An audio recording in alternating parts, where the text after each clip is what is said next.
If you didn't watch the previous video, I highly recommend watching it first, as it will help explain many events leading up to the war. Click the card in the top right to watch now.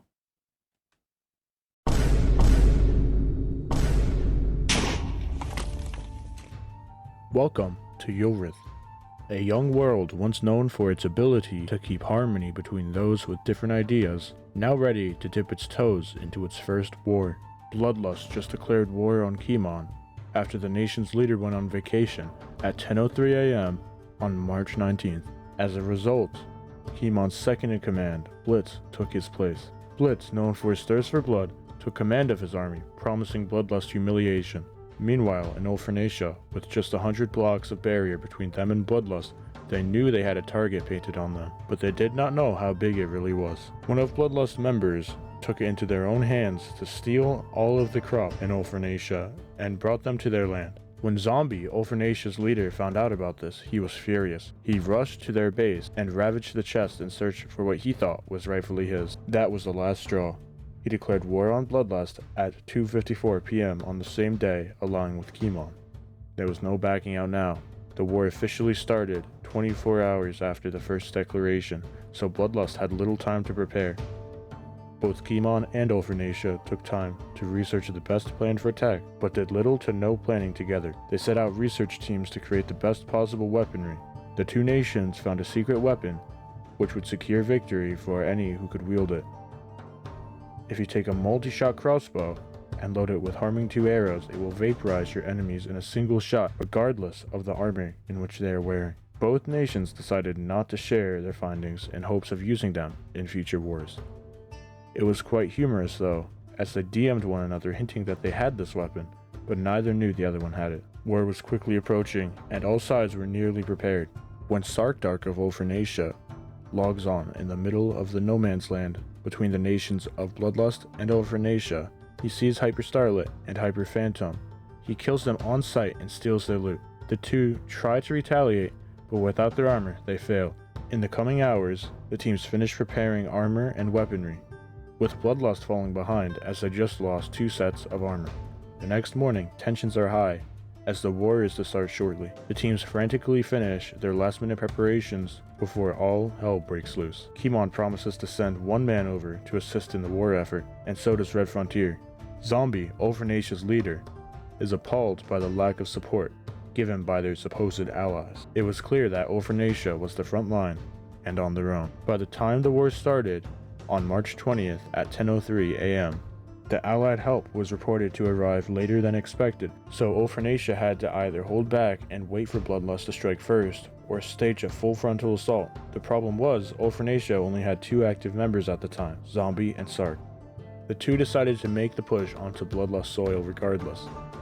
Sark pushed ahead and made contact first. He was chased by both Hyper Starlet and Mr. Trippy. Sark led them back towards Ulfernacia, where they would meet Zombie armed with the harming crossbow. As shown in their research, the arrows practically vaporized the 2 members of Bloodlust. The two fell at the time of 10:11 a.m. With the war rules that were agreed upon at the time, each member of a nation would receive 2 lives during the war. This meant that the two had the ability to redeem themselves if they played their cards right. Luckily for the two, they had planned ahead. They built a 2-seat flying machine that would take them due west at the push of a button. They would quickly board the machine before Ulfernacia knew what was up. Ulfernacia was preparing for the second push and were unaware of what was happening, when suddenly Hyper Starlet bursted out. "Y'all are stupid, check the map." Zombie found the strategy rather amusing. Both he and Sark knew that they could walk faster than the machine could move, so it would be a matter of time before they caught up to them. The two sprinted after them, hoping to cut them off and end this war. After a chase of roughly 2,000 blocks of jungle, both Sark and Zombie cut them off, taking questionably aimed shots at the soldiers on the machine until, out of pure luck, after many missed shots, Zombie finally landed a hit on Hyper Starlet, killing him immediately. At this point, the other player, Mr. Trippy, was too far over the open ocean to continue chasing, so they head home with the satisfaction of knowing that one of the biggest threats was at least out of their way, or so they thought. The closer they got to home, the more they realized that something was off. Hyper Starlet continued pushing into Ulfernacia with nobody to protect it. This was a violation of the rules and considered a war crime at the time, as he no longer had any lives. He set houses on fire and claimed he burned many citizens' items. When he was later tracked down and killed, the only thing they found that he looted was the potato farm. At this point, Hyper Starlet gave up the attack and minded his own business.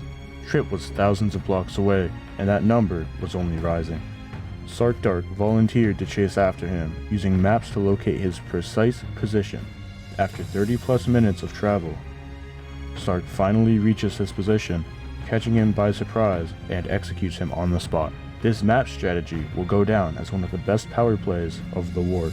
With the two main targets, Trip and Hyper Starlet out, there was a bit of downtime for the Ultra Nations. Later that day, Hyper Phantom joined the world, and was quickly slain.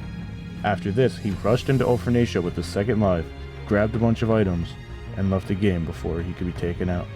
The following day, he logged on and was executed before he had a chance to move. At this point, victory was evident. There was only one member of Kimon still alive, and he was inactive.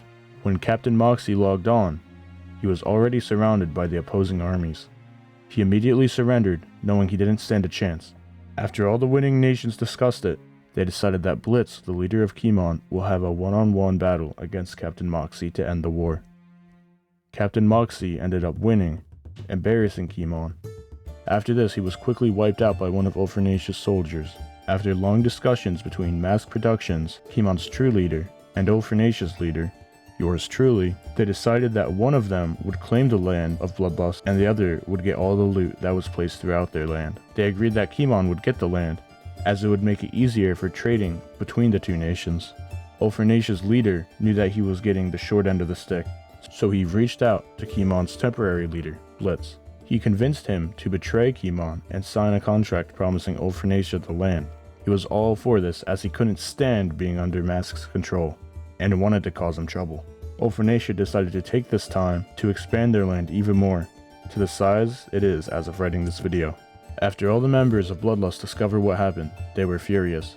They went into exile and have not shown themselves since. This war brought many losses. Ultranatia's land and the no man's land between Bloodlust and Ultranatia sustained great damage. Many resources were lost on both sides, and 2 full and valuable early days in the realm were lost.